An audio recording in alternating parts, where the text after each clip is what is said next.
But Joe, another big night. You got a couple of fighters on the card. Just spoke to young Clarke. He's really coming on in and out of the ring, isn't he?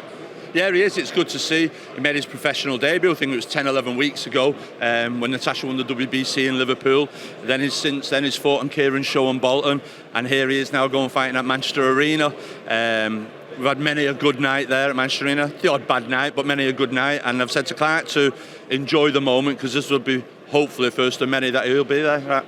Yeah, he's been taking over, doing well in the gym, obviously, as has the main event. Natasha, we went to see her, obviously, just the other week, and yourself, and everything was going well then. No dramas since then, I presume?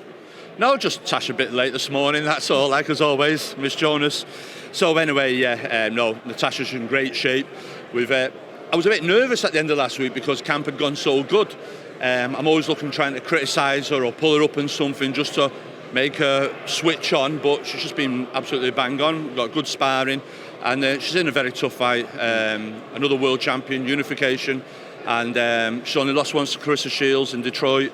It's a very tough fight, and reading Boxing News today, I think Matt Christie summed it up.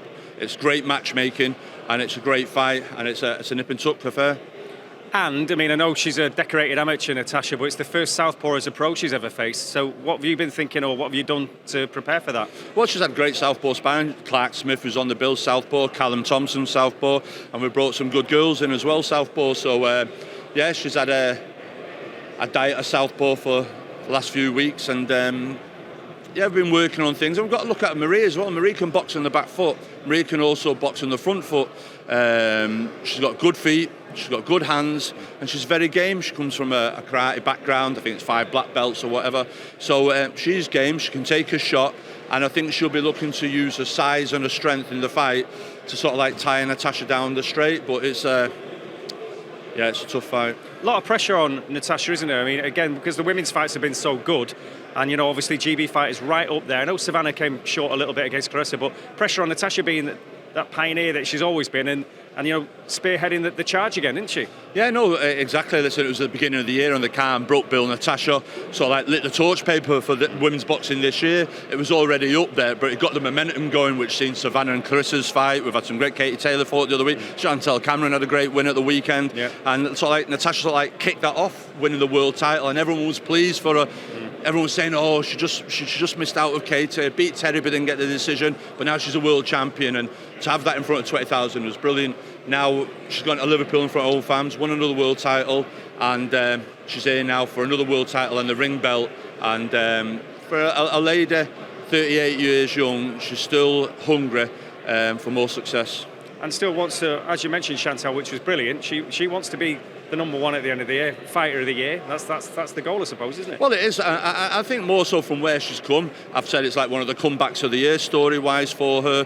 BBC Sports Personality nominations, I'm expecting that for her. And, yeah, she does everything, but we can't get ahead of ourselves. We've got a really tough fight on Saturday night. Back in Manchester, Hatton's going to have a little dance as well at the end of the night.